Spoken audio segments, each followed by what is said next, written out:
So I tell people, and I really believe this is the case, that I'm an evolutionary. I'm out to evolutionize corporate America. And the way I really convey that is through my talks, my keynote talks, and through then writing books. But when I get up on stage, my single entire objective is to engage that audience in a way that they're going to walk away with something memorable, something they can use. I've always said that the best movie is one that I walk away and I'm still thinking about 3 days later or 3 weeks later, and that has changed my life in some way. And I think the same is true of talks. I love when I get feedback months later from a presentation I did and somebody's using a gem or a tool or something that they walked away from that with. Now, I abandoned PowerPoint years ago. It was actually from a conversation with a friend of mine, and she found out I was using PowerPoint. She said, "Daren, why are you using PowerPoint? You're way beyond that level." And so I abandoned it. It's amazing the freedom that it has created for me to just create a natural conversation with the people in the audience. And I found in the 3-4 years since I've abandoned it that I think I'm much more present and create a much more dynamic environment. Wow, okay, who have I spoken for? So in the last year, I've spent time with either big keynotes. I did a keynote for the National Restaurant Association, their Innovation Summit down in Austin. That was a lot of fun. I did a keynote for TAB. I did keynote for the Ice Cream Association. All the ice cream you could imagine after that in the little trade show room. That was phenomenal. QSC, just a lot of Bayer Crop Science, lots of different companies. I've also done some leadership teams for companies like VeriSign. I got to go out and meet with Jim Bezos and 80 members of his executive team and spend some time with North American bank cards. Not really industry specific because my messages are really about the people side of business. So whether I'm speaking to healthcare or manufacturing or food, it doesn't really matter because I'm really dealing with the people side of business, and it's able to resonate with the audience regardless of the industry they find themselves in. Oh, one of the things I pride myself on and really thrive on is investigating both the company and the industry before I get up to do a talk. I don't like to do canned talks. Certainly there are elements that I carry over from audience to audience, but if there's specific industry things that I can find out from advanced phone conversations or from just some web research, I find that brings a whole other element to the talk to be able to relate to that group.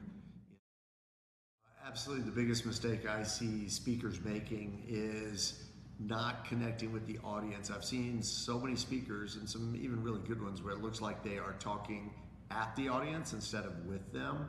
I think it takes a real conscious effort to be in direct relationship with the audience. A lot of times I'll be backstage getting ready to go on or in the back of the room, and I will just look out over the audience and in my mind just create an atmosphere of communication with them because it makes so much difference when I get up there when I feel like we're already in dialogue.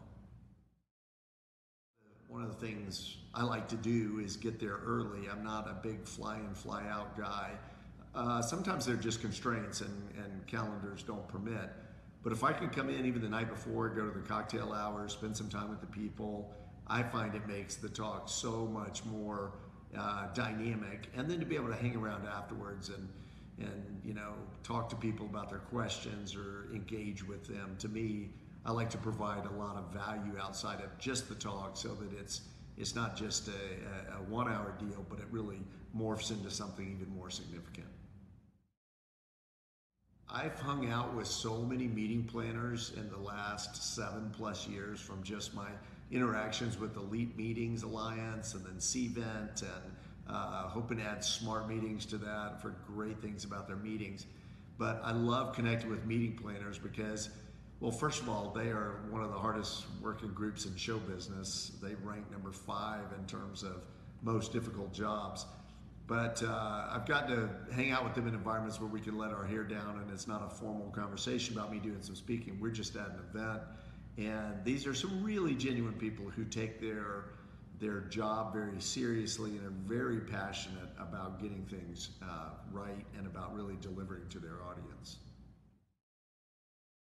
So I've actually been speaking a lot on a company of owners. That's been a very hot topic just because it's one that every audience, every group can relate to, whether it's a franchise group or a restaurant, a business. And then I've tailor-made that when I spoke to the large admin group in Vegas. I made it more about acting like an owner from an individual contributor role. Beached Whale, I'm starting to do some conversations about that, about how to unbeach and can you really reinvent yourself so that you can swim in the new ocean, as I call it, and thrive into the future. And I'm hoping to do some talks on whiteboard that are more from how do you develop your creativity and begin to see those big ideas emerge within a company. The Sink, leaving the world better than you found it. I mean, what better message could you have for just about any group? And radical transformation with one small change. What I love about The Sink is it lends itself so well to all sorts of stories and anecdotes of people who really have left the world better than they found it. So I've got 2 new books coming out. Think Wow is a customer service book, really excited about. And then another one is called Biz Buzz Bang, and that one's about knowing the kind of business you're in and really being effective in building that brand. The subtitle of Biz Buzz Bang is from taking any business from bland to brand.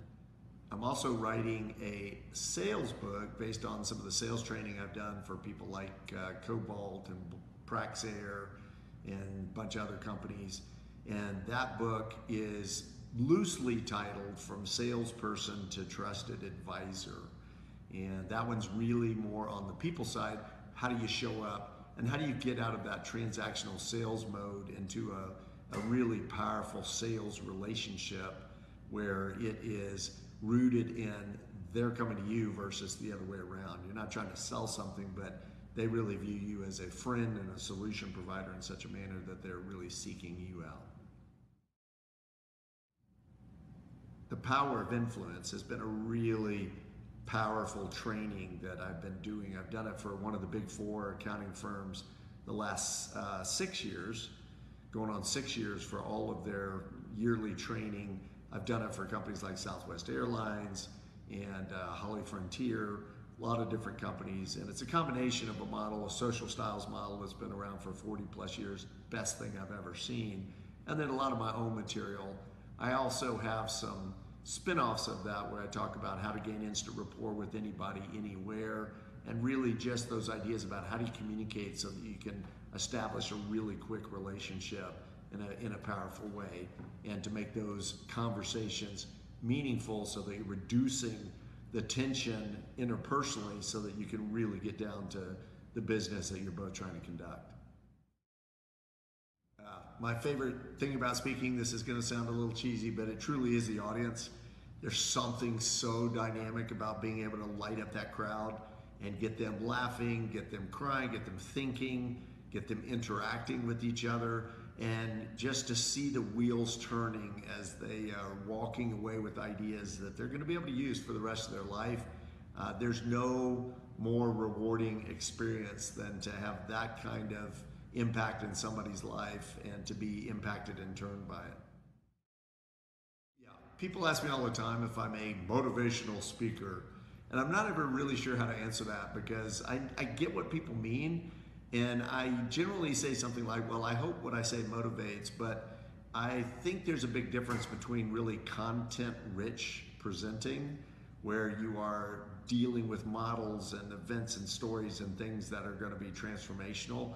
And don't get me wrong, I love the motivational side of things, but I want to come with a lot more content from my business background, my experience dealing with thousands of people and hundreds of companies from all sizes, and to bring some value from that standpoint. So actually, I refer to myself as a transformational speaker rather than a motivational speaker, because that's what I'm going for, is transformation. These days, plenty of video content on my website, DarenMartin.com. And I've been fortunate to have some great opportunities over the last 5 years and so, and really built up that bank. So it's easy to find places to see me speak. I like to think of myself as the low maintenance speaker. One of the best compliments I've had recently was from a meeting planner and the president of the association, who basically made the comment, "You're not a diva." I love it, because when I show up to be a part of the event, and I want to jump right in.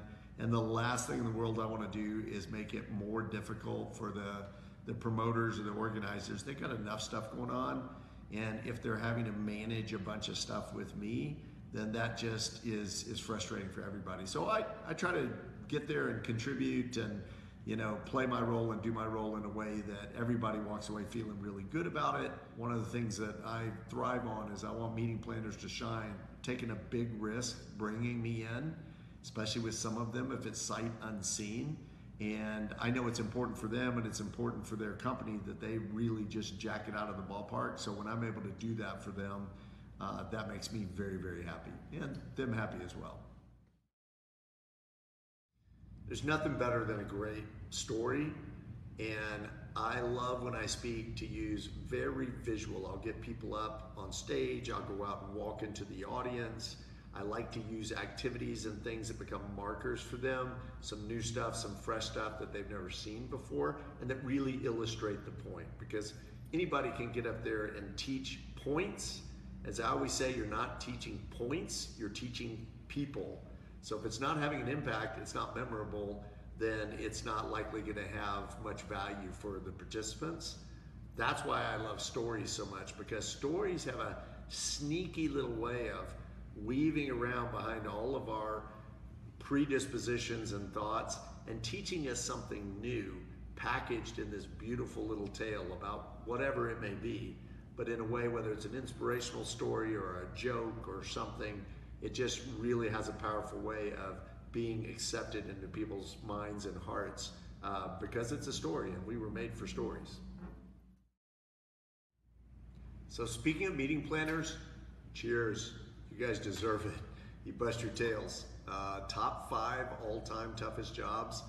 Here's a little shout out to the meeting planners.